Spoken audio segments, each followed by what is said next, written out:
Selamat pagi, siang, dan sore dimanapun teman-teman berada, dimanapun sahabat-sahabat ada. Selamat datang di podcast You Can See. Ya, apa itu You Can See? Yuk capai energi bersih mulai hari ini by Utomode Group. Ini kita melangkah ke episode yang ketiga. Dan tentunya acara hari ini akan sangat luar biasa karena kita juga mendatangkan seorang pakar yang luar biasa di dunia baja. Nah, siapa itu?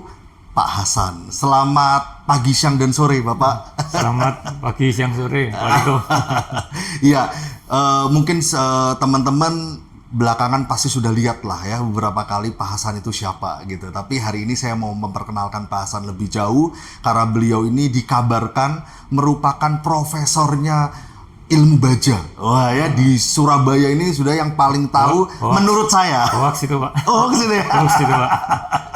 Karena saya pokoknya kalau pingin tahu soal baja, saya pasti carinya Pak Hasan dulu. Silakan Pak Hasan, mungkin yang memperkenalkan diri karena tidak kenal maka tidak sayang, katanya gitu Pak Hasan. Silakan Pak Hasan. Ya, makasih Pak Riko. Jadi saya kebetulan diundang Pak Riko. Saya sebagai dosen Petra, saya mengajar baja memang.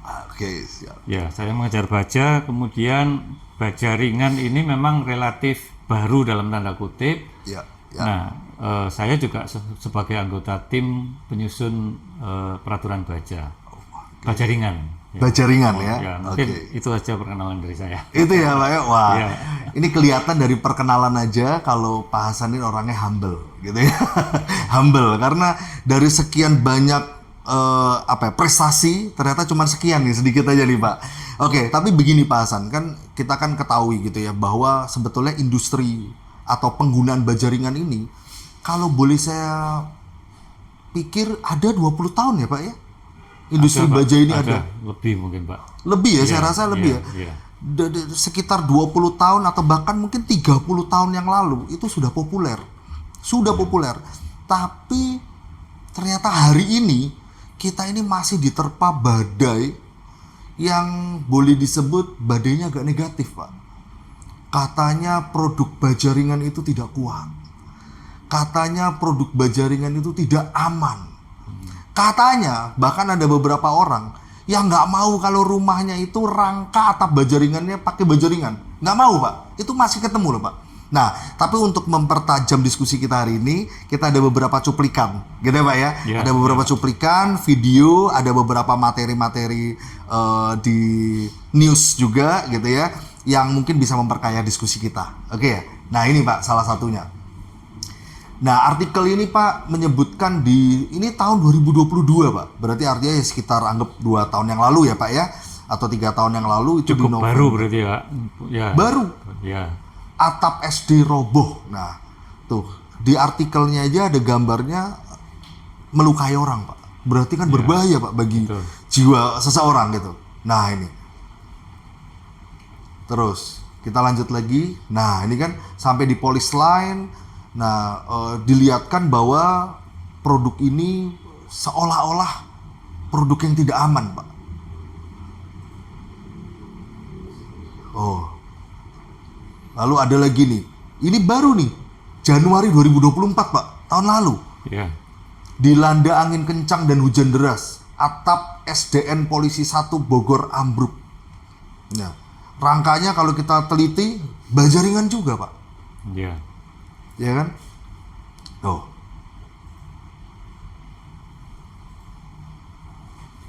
Lalu ini berita 2020, ini maju mundur nih Pak, tahun 2020. Berarti ya 4 tahun 5 tahun yang lalu. Dibangun 2015, tahun 2020 Pak roboh Pak.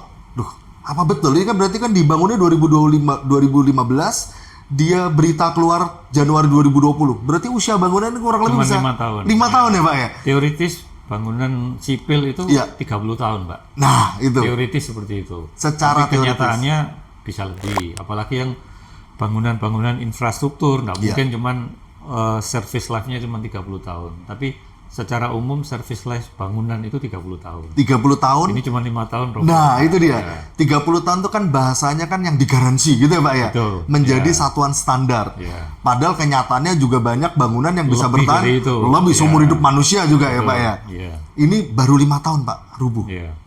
Ya kan? Diduga Bajaringan atas sekolah tersebut tidak kuat menahan beban saat kondisi cuaca yang curah hujannya tinggi, Pak. Iya. Ya, ini berarti kan hanya masalah cuaca, Pak. Bukan force major, bukan Ya, gempa, bukan angin ribut gitu ya, Pak ya. Ternyata terjadi kerobohan. Nah, next. Oke, itu. Ini lagi, Pak, berita. Investigasi ambruknya atap RSL Surabaya. Wah, ini Pak Hasan harus cerita, Pak. Pandangan Bapak mengenai kasus 2018. Bagaimana, Pak, pandangan Bapak? Iya, Pak. Kasus ini penyebabnya memang bermacam-macam, Pak. Ya, Kebetulan saya waktu itu sempat diundang, Pak, dengan problem ini Iya. dari salah satu produk. Nah, mereka juga mengkhawatirkan bahwa image-nya itu produknya kok jelek, kok ambruk. Kenyataannya memang ambruk, begitu Iya, kan. Tetapi iya. kan tidak semata-mata keambrukan atau kegagalan itu berdasarkan dari produk. Banyak faktor, Pak. banyak faktor ya, Ya. Pak ya. Saya mungkin bisa sebutkan di sini. Yang pertama memang produknya. Oke. Jadi Ini kasus sana ya, Pak ya? kasus berlaku untuk umum, Pak. mestinya. Oh, berlaku untuk umum Berlaku juga ya? untuk Oke, umum, oke, ya. oke. Jadi produknya yang dipakai tentu saja harus berkualitas. Iya. Oke. Ya. Harus ber-SNI, katakan Iya, seperti itu. betul. Pertama produk. Yang kedua program analisa strukturnya. Oh, oke. Program analisa struktur, karena memang baja ringan ini dibandingkan dengan baja berat Iya, iya, itu iya. relatif baru. Relatif baru Relatif ya, Pak baru ya? memang. Oke. Jadi memang kita harus cari program yang sesuai, kemudian juga pemodelannya harus benar. Iya. Banyak program yang canggih, tapi selalu saya bisa katakan bahwa zaman saya dulu mengenal komputer pertama kali, yang terkenal itu adalah garbage in, garbage out. Oke, iya. Program itu juga demikian. Betul. Programnya canggih, tetapi kalau yang masukkan salah Iya. atau tidak tepat, Iya. ya Hasilnya juga tidak tepat atau salah. Setuju. Padahal dianggap bahwa ini sudah pakai program yang canggih dan sebagainya. Oke, iya, Jadi iya. produk, program, kemudian pelaksanaannya. Oke. Pelaksanaannya produknya sudah bagus, ngitungnya sudah benar. Pelaksanaannya tidak benar, Oke. sembarangan. Iya, Yang ketiga pengawasan. Ya, ini kaitannya dua sih. iya. Pengawasan dan pelaksanaan. Pengawasan dan Jadi pelaksanaan. mengatakan bahwa kejadian ini sebabnya apa? Susah, Pak. Susah ya, Kita Pak, ya? tidak bisa menjudge satu produk ini jelek, belum tentu, Pak. Iya. Ya, tapi ada produk yang mungkin memang jelek. Ya, Iya, betul. bisa jadi seperti itu. Artinya Bapak menduga kejadian di RSIL ini salahnya itu nggak cuma salah perencanaan, jangan-jangan juga salah produknya, jangan-jangan juga salah perhitungannya, atau tidak ada pengawasannya juga, begitu ya, Pak ya? Iya, betul. Oh, oke. Nah, dulu waktu Bapak diundang gitu, Pak ya, Iya. dalam kasus ini, dulu denger-denger nggak, Pak, kasus ini itu kenapa, Pak, kok bisa sampai terjadi begini? Kan pasti kan ada pengusutan, walaupun yang saya tahu tidak ada korban jiwa. Iya, Yang saya tahu tidak ada korban jiwa, tapi kan kalau kasusnya besar di tempat layanan publik loh, Pak, ini rumah sakit kan, Pak, Iya. apalagi tempatnya angkatan laut. Iya. Nah, pasti kan ada pengusutannya. Itu Iya. menjurusnya kemana, Pak? Hasil resmi pengusutan saya tidak terlibat. Tidak terlibat, Saya ya. tidak terlibat, tetapi dugaannya adalah pelaksanaannya yang kurang bagus. Oh, oke. Jadi dugaan. bukan produknya, bukan programnya, Iya. tetapi pelaksanaannya. Oh, oke. Nah, setahu saya produknya baja ringan ini memang ada dua jalur, Pak. Iya. Dan waktu itu sempat saya tanyakan ke produsen Iya. yang kebetulan memproduksi. Memproduksi. ini. Pak, kenapa produk Bapak itu dijualnya lepasan? Dalam arti, pokoknya saya jual produk, karena di tempat yang lain itu mereka tidak melepas produknya, tetapi terpasang. Nah, terpasangnya ini kontrolnya jauh lebih tepat, lebih terkontrol. Iya. Jadi dipastikan bahwa yang memasang ini juga tanda kutip tersertifikasi. Iya, Jadi betul. aplikator yang memang ditunjuk, tidak sembarangan. Iya. Nah, tetapi produsen ini mengatakan bahwa analoginya seperti kami jual besi beton, Iya. dibangun bangunannya, kemudian bangunan itu ambruk. Apakah yang salah besi betonnya? Bukan. Belum tentu. Iya, betul. Belum tentu, betul, belum Iya tentu. kan? Ya dites saja. Memang kan pasti ada tes mil certificate, pengetesan. Betul. Tetap harus dites, Pak. Iya. Produk tadi kan harus Iya. benar-benar dites. Betul nggak dimensinya? Betul, Ya toh? iya. Betul nggak grade Grade-nya. bajanya? Iya.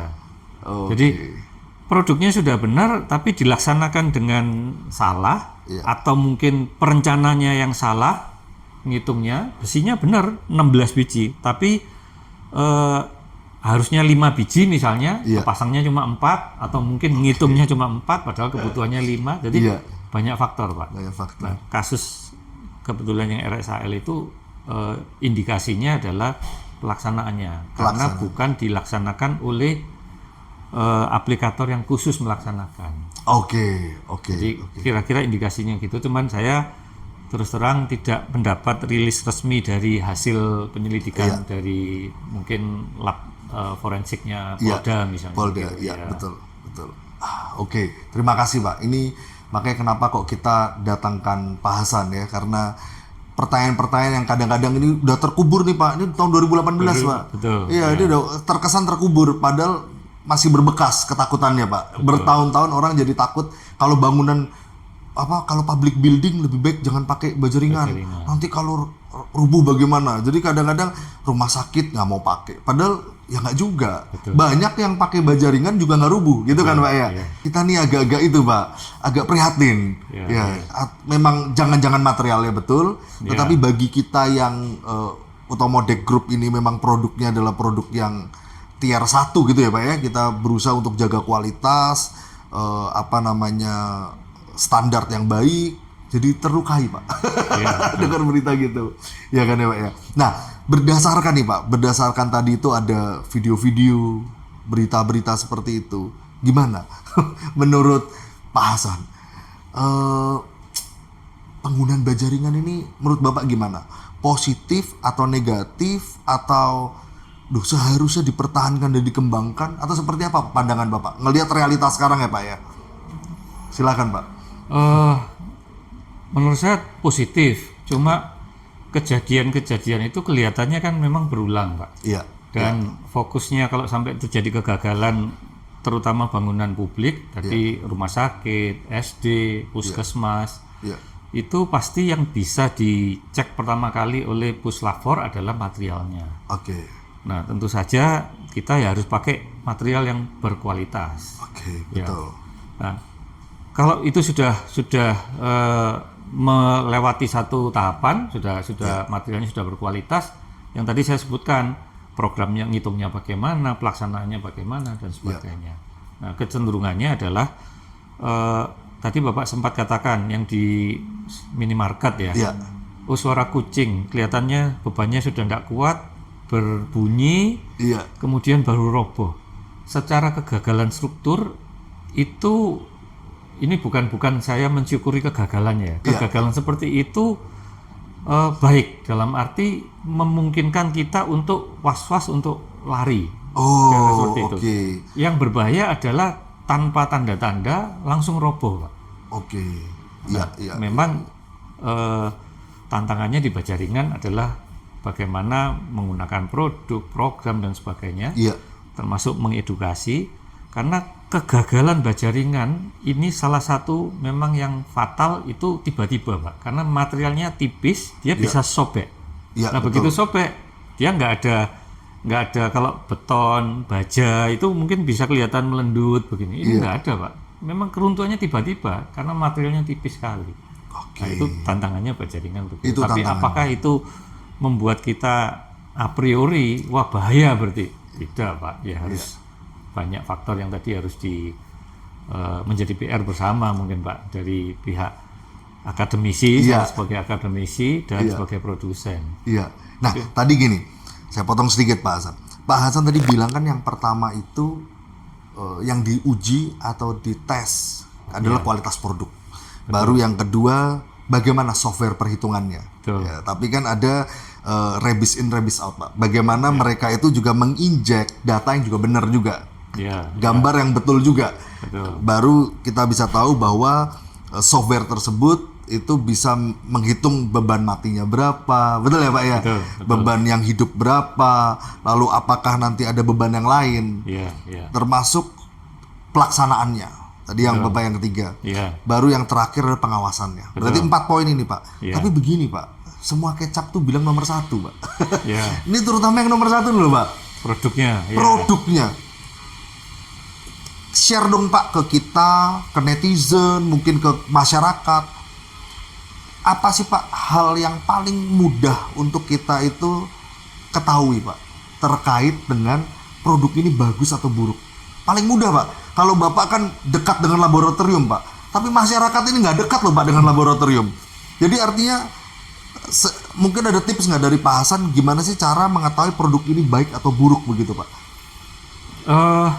Jujur saja itu yang paling susah Oh, itu yang paling sulit ya, ya, Pak ya? untuk mengujinya. Oke. Ya, Oke. jadi tipsnya menurut saya Ya, ya, kita harus mengandalkan ke nama besar produsen.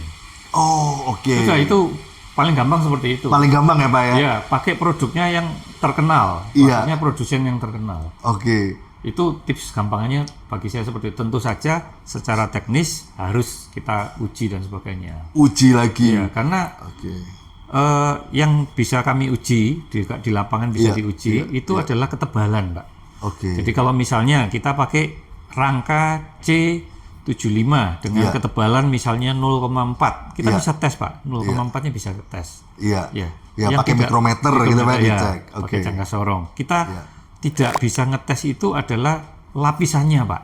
Oh iya, Ya, betul. jadi produk Ketahanannya baja terhadap ketahanannya. karat. Iya. Biasanya kan ada istilah aset 100, Iya. 150. Iya, betul. Saya pernah ditanya, Pak, Iya. sama konsumen klien, kebetulan saya juga mengawasi produk itu. Iya. Pak, bagaimana ngetes asetnya? Jadi dia kalau ngetes ketebalan, gampang Pak ngetes. Iya, iya. Kalau ngetes aset, saya bilang saya nggak tahu. Oke. Saya nggak tahu, karena di lab kami di Petra nggak bisa ngetes itu. Oke. Setahu saya, maksudnya cara pengetesan gimana harus ke lab, mungkin di Bandung, di Puskin begitu Pak. Iya. Tapi gampangnya saya jawab ke owner klien itu, ya beli produk yang produsennya punya nama. Ah, oke. Itu menurut saya paling cepat untuk masyarakat awam. Iya. Bapak pernah tahu Pak alat namanya alkometer Pak? Nggak tahu. Alkometer. Nggak tahu Pak. Nah, alkometer itu satu alat sebetulnya yang mungkin tapi secara presisi tidak 100%, Ya. mungkin sekitar 80-85%. Ini sepengetahuan saya Pak ya. Ya. Itu bisa menguji ketebalan massa lapisan Pak. Oh, nah ini Alkometer. Ini kan perlunya dari industri berbagi pengalamannya Pak. Iya, Supaya benar. kami bisa menjawab kalau memang Iya, ditanya seperti benar. alkometer ya. Alkometer Pak namanya Oke, Pak. oke. Ya di perusahaan kita juga biasa lakukan itu walaupun sekali lagi Pak kepresisiannya itu kurang lebih 80-85%. Oh, oke, Betul. oke. Jadi misalnya aset 100 kita bisa ngukur tuh bahwa betul-betul di dalam massa lapisannya ada 100 gram. 100 gram per meter persegi. Ya, itu ya, bisa kelihatan tuh. Nah, itu juga bisa untuk mengukur mikro di ketebalan cat. Ketebalannya. Oh, oke. Jadi kalau oke, cat-catnya berapa mikron, nah itu bisa juga Pak pakai itu. Ya, ya, Sehingga dia ya. bisa menembus massa lapisan ke inti bajanya atau di basic metalnya Pak. Oke, oke. Nah oke. itu, tapi ya sekali lagi itu produk mungkin masih dari luar ya Pak ya alat itu, sehingga harus perlu dikalibrasi yang Kalibrasi. iya kalibrasinya juga harus tepat. Saya pun juga nggak tahu Pak kalibrasinya di mana begitu. Ya, ya. Kalau untuk mengetes ketebalan cat, Ya. kami di struktur baja biasanya menggunakan itu Pak. Iya. Ya, Betul. cuman itu hanya mengetahui ketebalannya berapa mikron Iya, mikron gitu Pak. iya, Ya, betul. ya, oke. Betul. Karena salah satu juga yang menjadi kendala dalam perencanaan Iya. baja ringan ini didesain berdasarkan ketebalan produknya Yes. yang kita sebut dengan BMT, Iya, betul. base metal thickness. Hitungan teoritisnya harus berdasarkan ini. Iya, Nah, benar. padahal produk yang dijual nggak mungkin BMT-nya kita tahu. Iya. Itu TCT, Pak. Iya, betul. Total coating Sudah pakai thickness-nya. total coating thickness-nya. Ya. Iya, Nah, benar. kalau kita ngomong 0,4, dites memang 0,4, padahal itu termasuk ketebalan dan sebagainya, ya nggak cocok. Itu Gitu ya. mungkin jadi salah satu hal-hal tadi bisa terjadi. Iya, iya, Ya, iya. jadi antara yang dijual dengan yang dipakai dasar perhitungan berbeda. Oke. Perhitungannya harus dari BMT, Pak. Dari BMT. Harus dari BMT. Artinya Bapak kalau masyarakat ini mau beli udah cari dulu yang mereknya terkenal, gitu ya Pak ya? Menurut saya Gitu ya Pak, yang paling mudah ya Pak. paling ya? mudahnya begitu, rule of thumb ya kata. Iya. Biasanya di dunia teknik sipil kita mengatakannya rule of thumb. Rule of thumb. Cara gampangannya seperti itu. Oke. Tentu saja kita juga harus melakukan pengetesan mandiri dan sebagainya. dan Pengujian. sebagainya. Tapi cara gampangnya untuk masyarakat awam beli produk yang terkenal. Siap. Bukan terkenal robohnya tadi, tapi memang terkenal produknya. Iya, tapi yang masalah Pak ini Pak, sekarang banyak merek terkenal Pak. Nah. Tapi terkenal murah Pak. Ya gimana nih Pak? Terkenalnya terkenal kualitas, Pak. Iya, gitu ya, Terkenal Pak, ya. murah, Iya, memang Oke. belum tentu murah, kualitasnya jelek belum tentu. Belum juga. tentu. Iya. Iya, iya, iya, iya. Tapi yang iya. terkenal ya ada pengujian dan sebagainya. Oke, siap. Nomor 1 harus dikenal. Nomor 2 yang paling bisa diukur adalah ketebalannya tadi Bapak Ketebalan, bilang nggak, Pak iya, ya. iya. Lalu Pak, ada yang lain Pak selain itu? Dalam mungkin ini dalam pemakaian baja ringan, Iya. terutama sekarang ini banyak dari rangka atap ya. Iya, rangka atap. Rangka atap. Nah, rangka atap itu kalau perhitungan analitisnya itu rangka batang. Nah, Oke, rangka rangka batang biasanya kita anggap pertemuannya itu titik buhul. Iya. Jadi elemen rangka atap ini hanya menahan gaya tarik dan gaya tekan. Oke. Kenyataannya tidak mungkin teoritis secara titik buhul. Jadi kita harus memodelkannya itu dengan ada momen di situ. Oke. Nah, itu mungkin yang dalam perencanaan tadi saya katakan pertama produk, yang kedua program atau perencanaannya, Iya. itu mungkin terlewat. Iya. Nah, yang ketiga terkait dengan pemakaian baja ringan adalah pemodelan baja ringan untuk rangka atap. Iya. Teoritis itu harus ketemu satu titik, Pak, Oke. supaya tidak ada eksentrisitasnya. Iya, betul. Kenyataannya tidak mungkin dipasang seperti itu, karena kalau ketemu satu titik kita harus motong, jadi benar-benar satu titik. Kenyataannya kan hanya ditempel, jadi ada eksentrisitas. Nah, ini kalau tidak diperhitungkan, ini juga bisa menyebabkan kegagalan tadi. Ah, betul. Karena orang-orang di lapangan itu kadang melakukan pemasangan juga nggak betul-betul simetris loh Pak. Betul. Jadi memang secara produknya ini nggak bisa dibuat ketemu di satu titik. Iya. Seperti baja berat, Pak. Kalau Iya. di titik baja berat kita bisa, misalnya pipa, ini kita potong, Iya. nanti dilas, ujungnya ketemu di satu titik. Iya, Nah, itu betul. sesuai dengan perencanaan, pelaksanaannya sesuai. Iya, iya. Nah, baja ringan saya pastikan tidak mungkin ketemu di satu titik buhul pelaksanaannya. Oke. Karena memang dia ada elemen kanal begini, kemudian ini dari batang vertikal, batang diagonal gini. Nah, ini nggak mungkin nggak mungkin ketemu satu titik. Tidak mungkin ketemu satu titik. Iya. Betul, betul.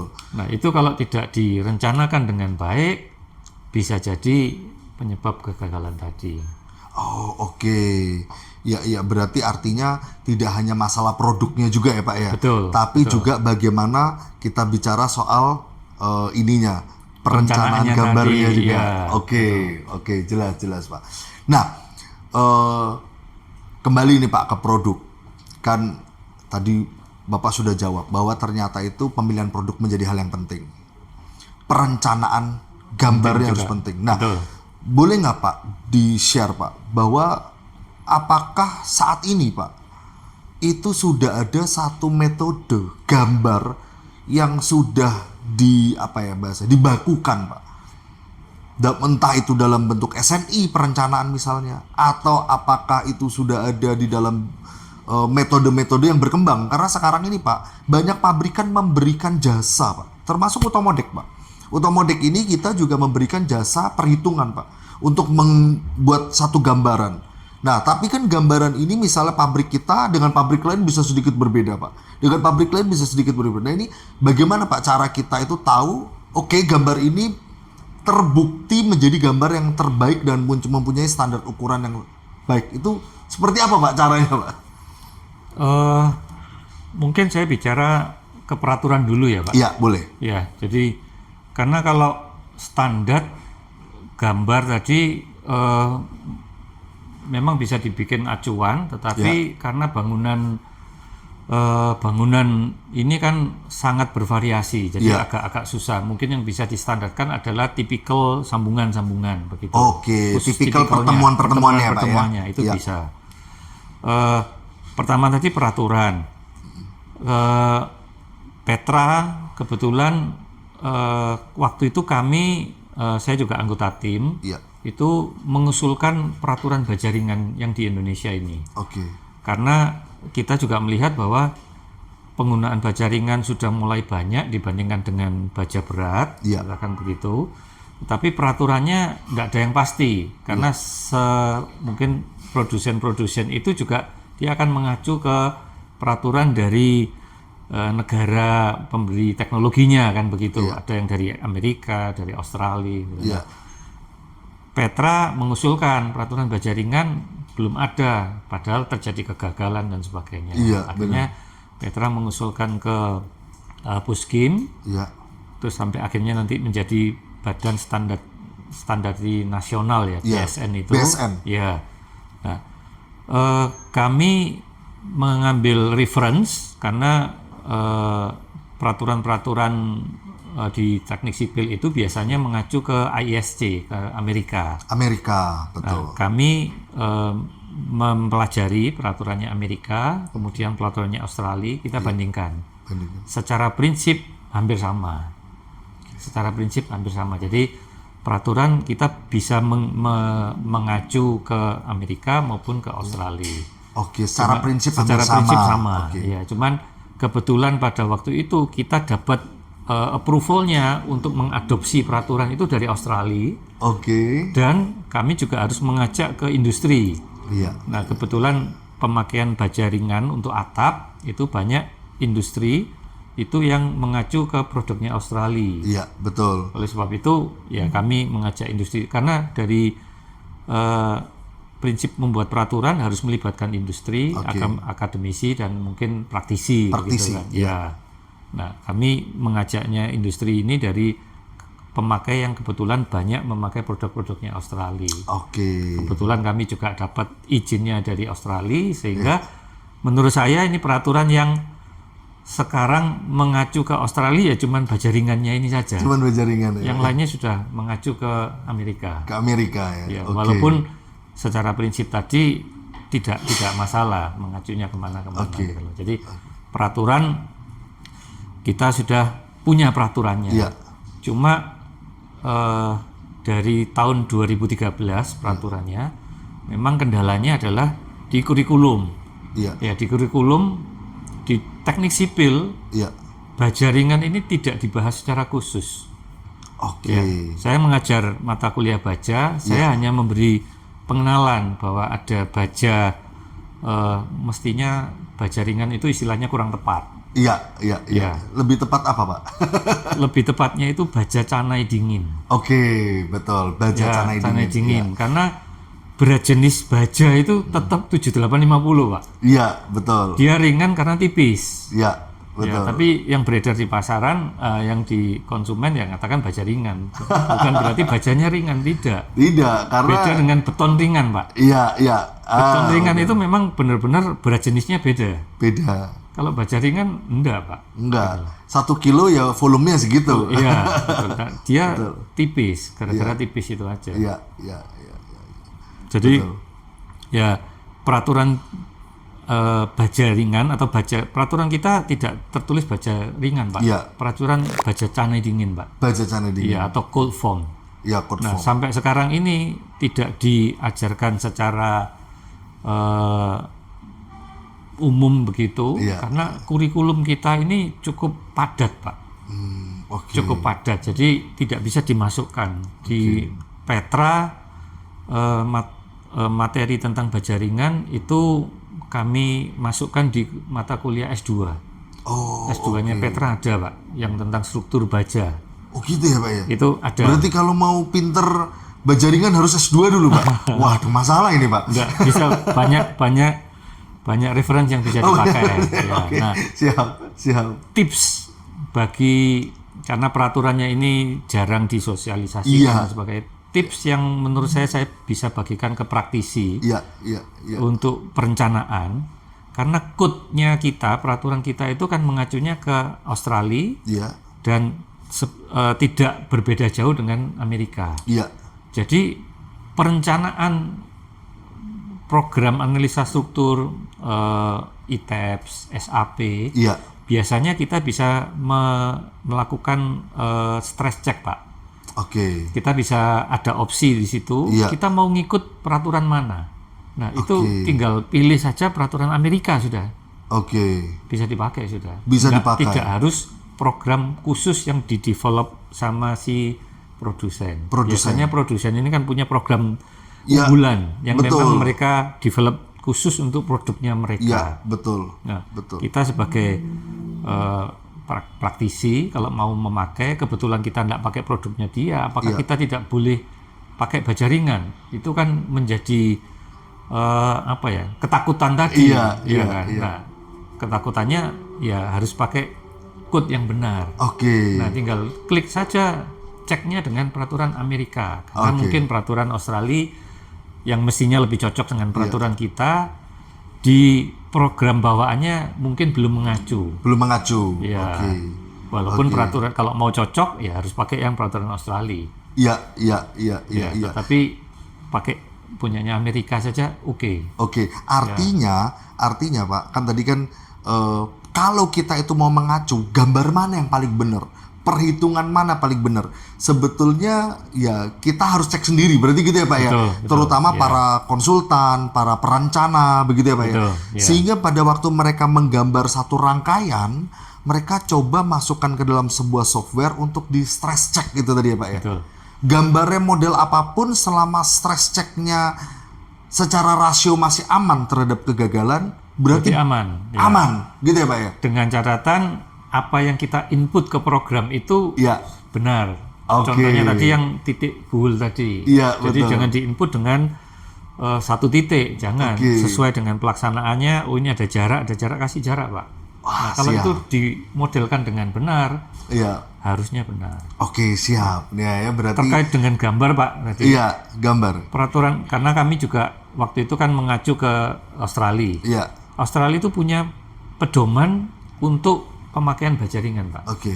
Jadi oke. bukan hanya peraturan cara ngitungnya tadi, Iya. tapi dia punya katakan pedoman praktis gitu, Pak. Pedoman praktis untuk bagaimana merangkai menjadi Rangkainya. satu Nah, rangkaian. mungkin itu yang bisa dikolaborasikan antara industri Iya. untuk ya kita usulkan kalau memang tidak jadi peraturan resmi, Iya. minimal detail-detail standar tadi yang saya katakan itu harus keluar setuju, gitu. Karena setuju. kalau model bangunan tidak bisa keluar gambarnya karena produknya itu kan macam-macam, apalagi Macam-macam. sekarang arsitek Berkembang.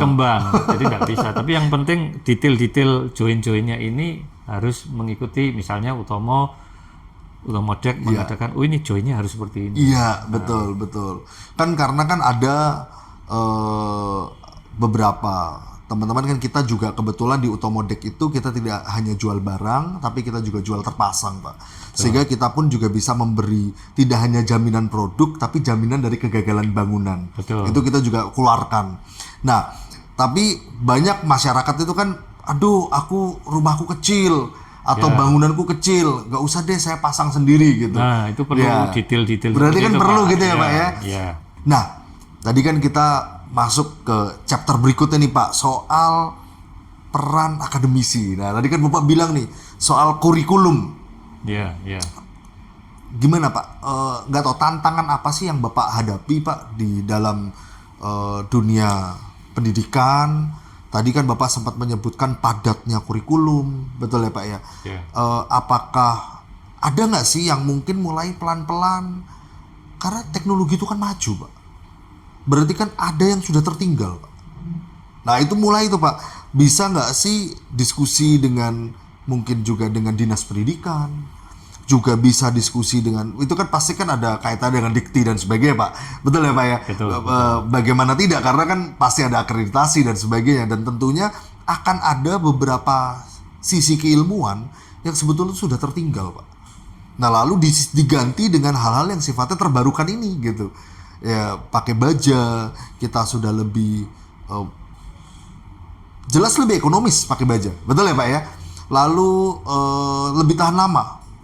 Lalu kita boleh sebut juga lebih hijau Pak, ya kan?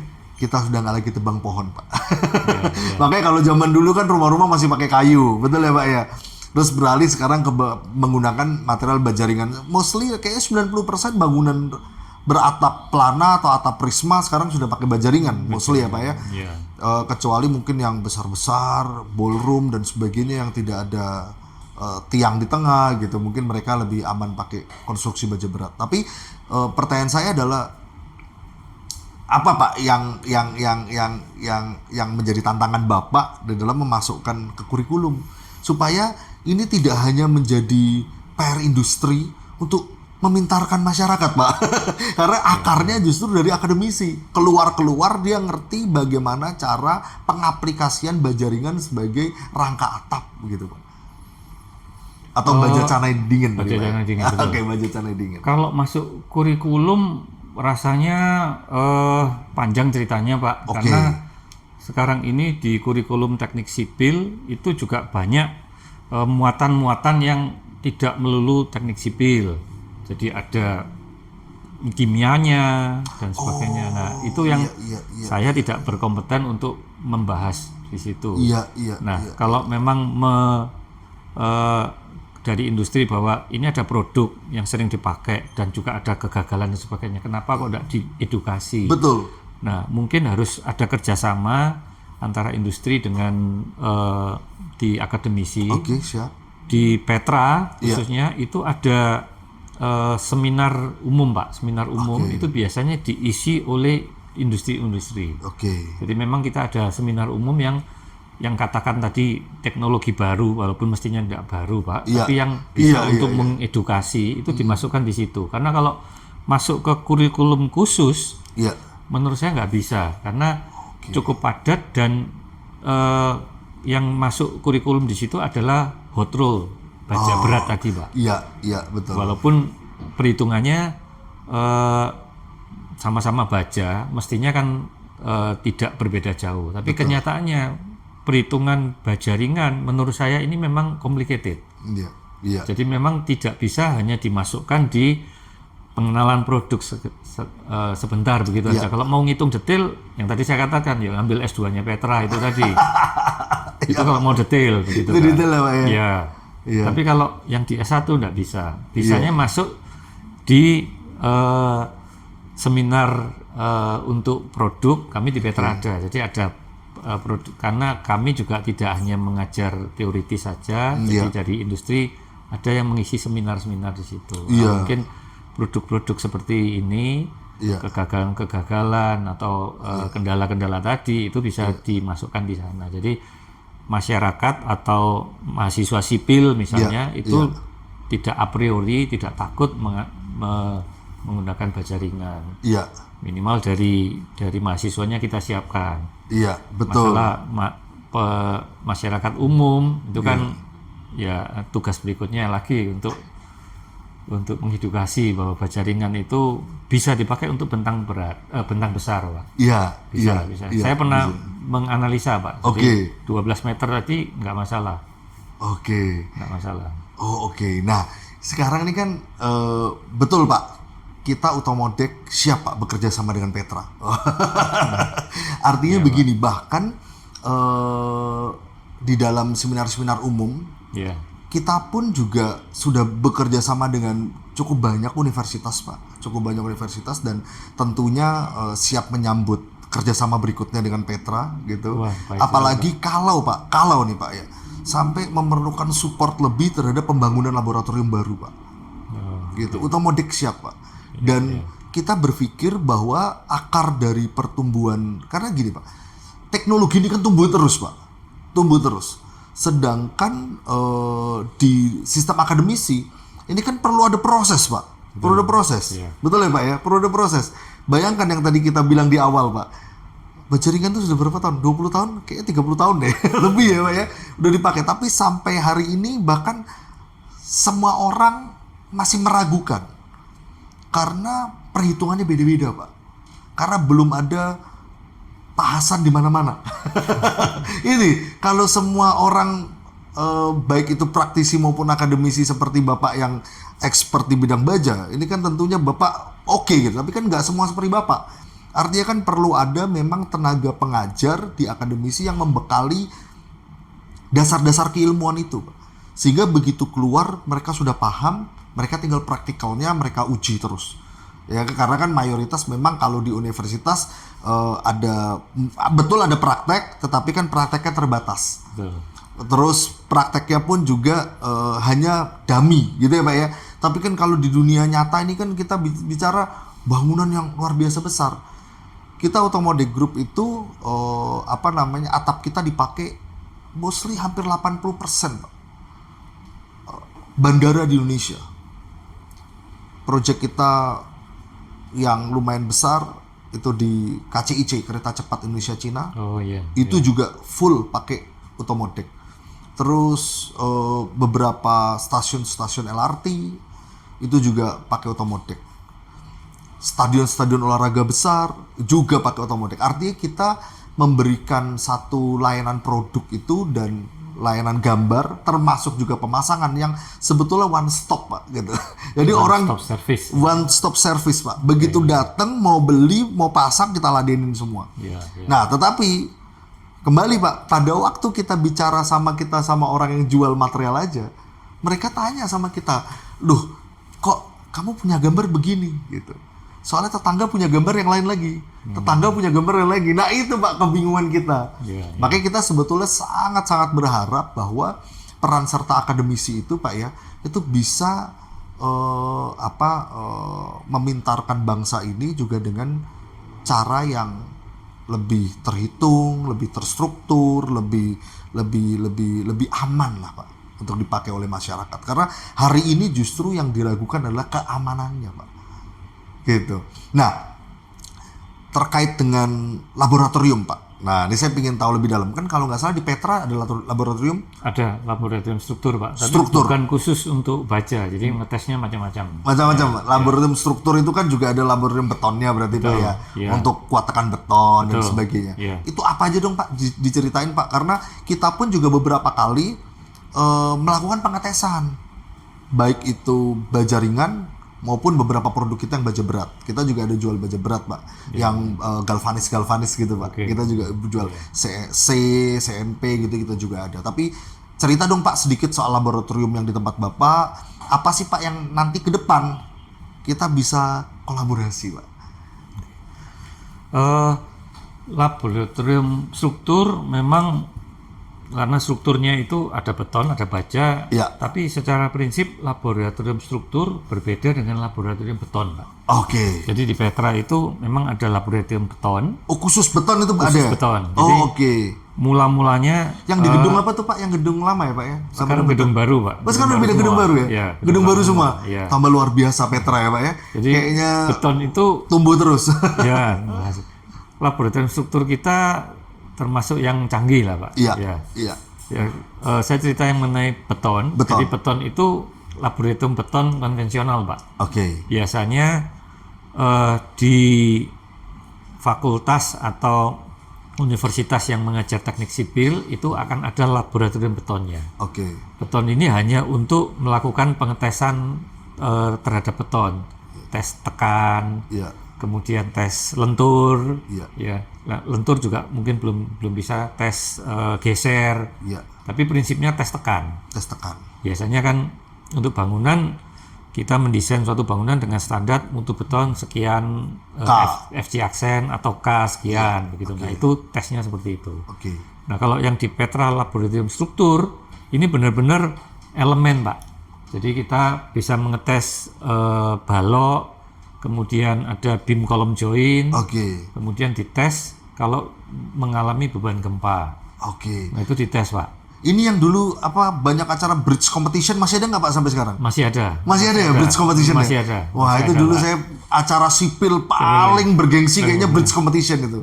Betul ya Pak? Masih ada. Itu masih berarti ada. Itu hasilnya harusnya bisa diuji di laboratorium struktur, betul ya Pak? Tidak, Pak. Ya, atau hanya desain aja itu Pak? Yang bridge competition itu diujinya tidak seberat yang laboratorium struktur, Pak. Yang struktur ini jauh lebih canggih lagi, Pak. Gitu, ya. Kebetulan bicara bridge competition, ya sekedar info saja. Boleh Pak. Ada mahasiswa kami, dia ikut bridge competition di Nanyang, Pak. Wah, barusan tahun ini menang nomor 2, Pak. Nomor 2, luar biasa ya. Iya. Ini muridnya Pak Hasan pasti. Siap. Jadi baru Wah, luar biasa, dia mandiri ikut bridge competition di Singapura. Dapat silver award, jadi juara 2. Biasa. Yang kami Petra adakan tetap ada, Pak. Tetap ada. Ini itu banyak kalau tiap tahun ya Pak ya? Tiap tahun. Ya. Nah, kembali ke laboratorium struktur. Iya. Jadi mengetesnya bentuk-bentuk elemen struktur, Pak. Jadi bukan benda uji saja. Ya, kalau yang di laboratorium beton itu benda uji, beton tadi, kemudian benda uji besi beton itu kita tes tarik, itu kita ada, Pak. Tapi kalau yang struktur ini jadi bentuk elemen, Pak. Bentuk elemen. Saya pernah membimbing skripsi beberapa mahasiswa. Mengetes produknya baja ringan, Pak.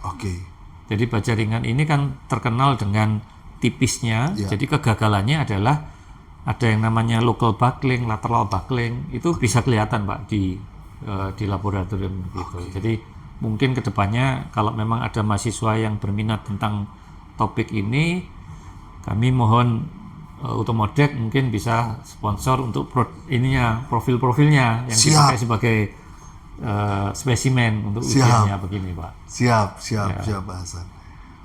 Jadi laboratorium struktur kita mengetes elemen-elemen seperti itu, Pak. Elemen-elemen yang seperti itu, Pak ya.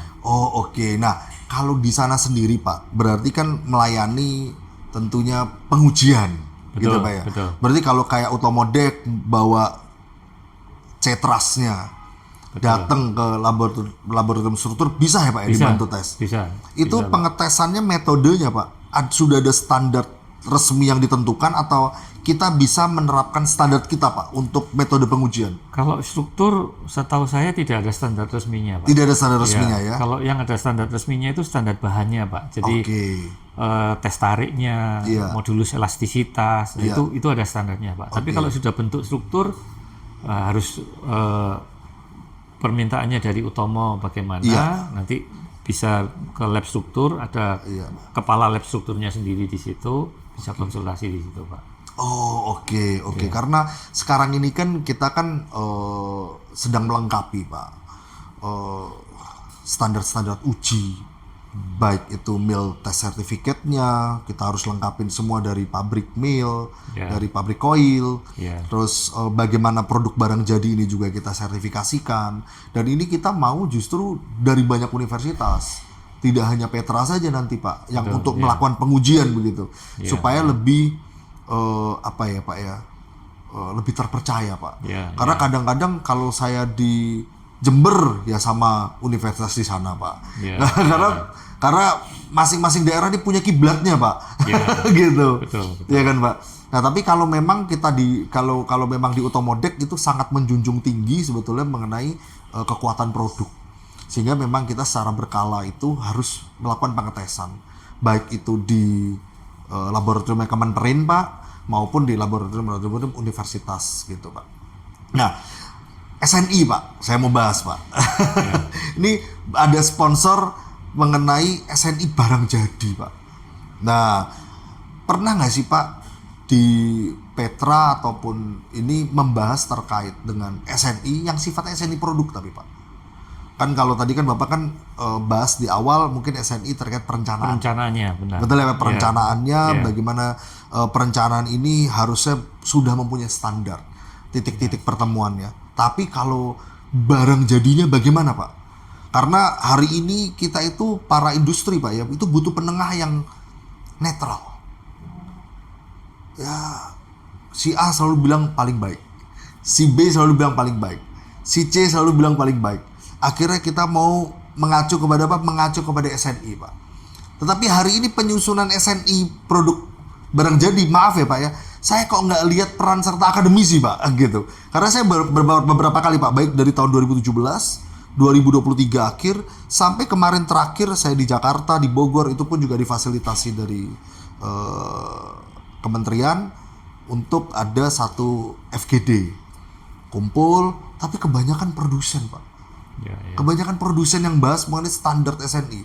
Sedangkan kalau produsen ini Pak, saya khawatir Pak, yang dibahas cuma cuan Pak. Nah ya kan, nah padahal saya bilang wah ini butuh staf ahli nih, butuh orang ahli atau yang expert di bidang baja untuk ikut terjun di dalam pembentukan SNI produk barang jadi Pak, atau SNI profil.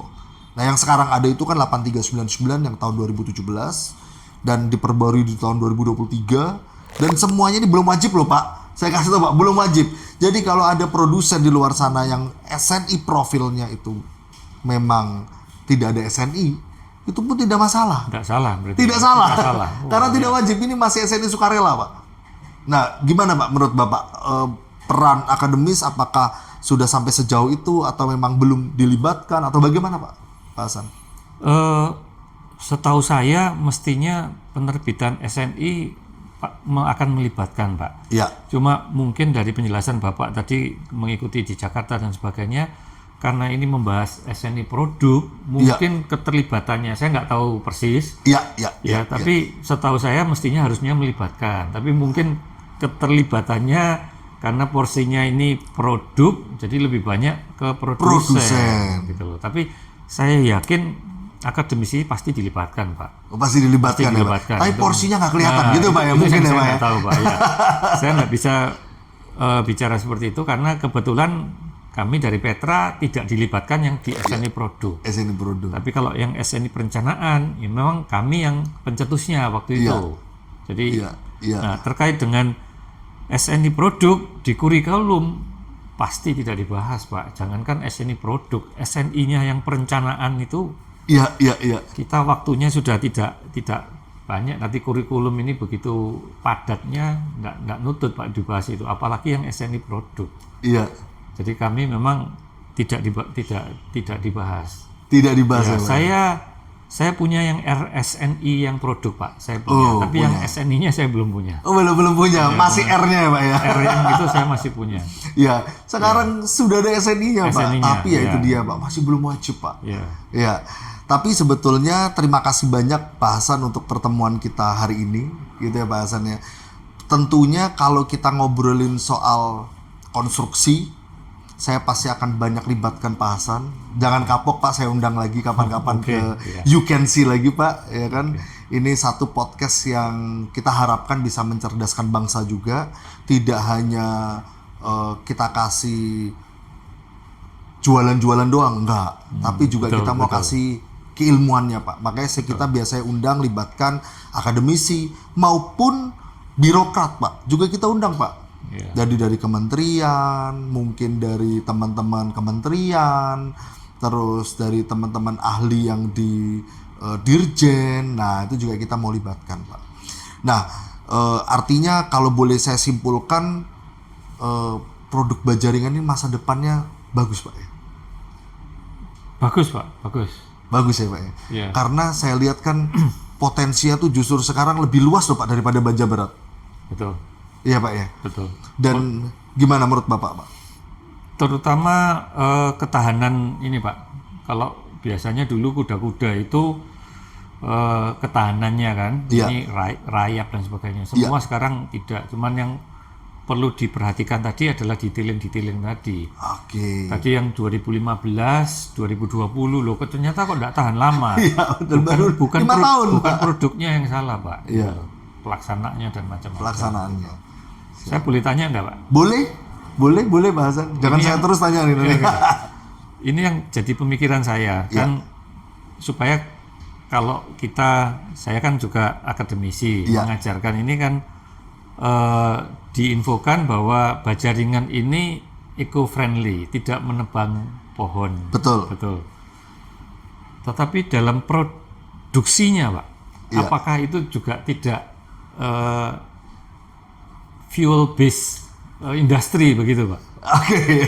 Jadi maksud saya, Iya. di satu sisi memang pengurangan kayu banyak sekali, betul. Iya, Tapi betul. produsennya memang baja saya tahu bahwa dia bisa recyclable, Pak. Betul. Jadi bisa Recyclable. dimasukkan. Tapi Yes. prosesnya ini loh, Pak. Iya. Kan pakai tanur dingin, tanur macam-macam ini. Apakah Iya.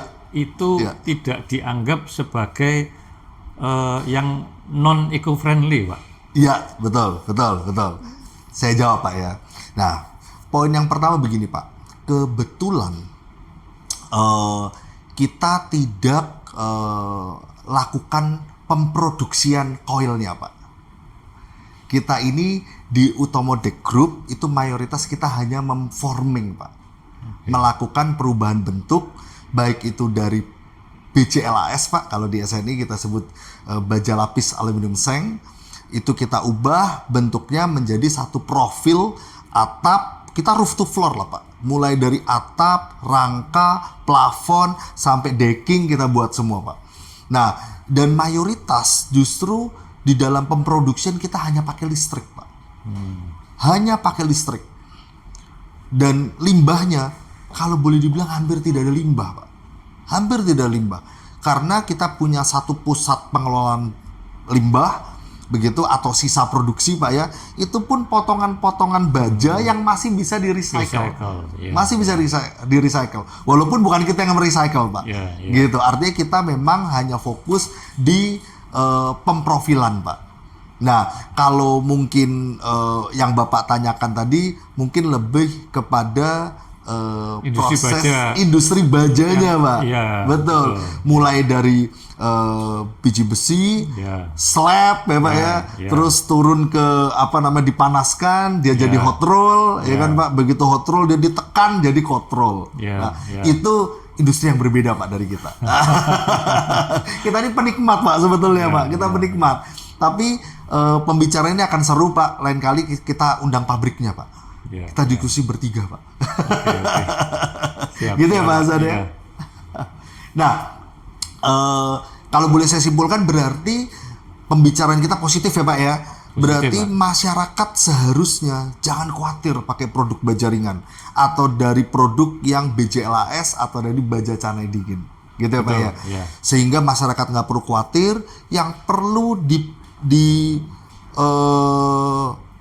fokuskan adalah bagaimana pemilihan produk yang baik, bagaimana perencanaan tersebut dilakukan dengan baik melalui pengujian software yang benar, terutama tadi saya garis bawahi di stress rasionya harus benar. Betul. Lalu baru setelah itu pelaksanaannya juga harus benar.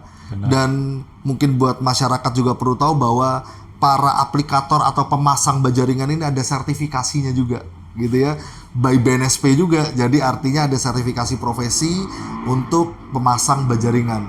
Artinya ada keahliannya. Baru yang keempat, pengawasannya. Betul ya, Pak, ya? Iya, Nah, dari poin 4 ini seharusnya tidak ada lagi kekhawatiran kita dalam menggunakan produk baja ringan. Betul, Pak Hasan? Betul, Pak. Ada kata-kata terakhir, Pak Hasan, untuk masyarakat di luar sana, Pak, yang mungkin nanti ketemu sama Pak Hasan. Pak Hasan juga boleh loh, Pak, kalau mau share sosial medianya atau share nomor teleponnya. Siapa tahu ada yang mau konsultasi sama Pak Hasan nih, yang saya selalu bilang Profesor Hasan ini udah enggak, Pak. orang yang ahlinya ahli gitu buat saya. Mungkin ada kata-kata terakhir, Pak Hasan. Ya jangan takut pakai baja ringan. Lalu? Kalau kemarin saya ada istilah 4P itu 4P. untuk produk baja ringan, yaitu produknya, kemudian program atau perencanaannya, Oke. kemudian pengawasannya, pelaksanaan dan pengawasan. Udah itu aja. Sudah. Itu aja, Pak, ya. Ya. Siap. Terima kasih banyak Pak Hasan buat kehadirannya. Jangan kapok, lagi-lagi saya sampaikan Pak, jangan kapok kalau diundang sini. Kita mau share ilmu gitu. Kita mau share berkat juga Pak buat yang lain supaya masyarakat nggak lagi khawatir gitu. Dan tentunya buat teman-teman semua di rumah, jangan lupa pantengin terus channel YouTube kita ya kan, karena kita akan ada beberapa episode-episode yang banyak, yang panjang, dan kita akan mengundang juga banyak narasumber-narasumber yang tentunya luar biasa. Baik, kalau begitu terima kasih banyak Pak Hasan buat waktunya. Semoga sukses, sehat selalu. Sama-sama.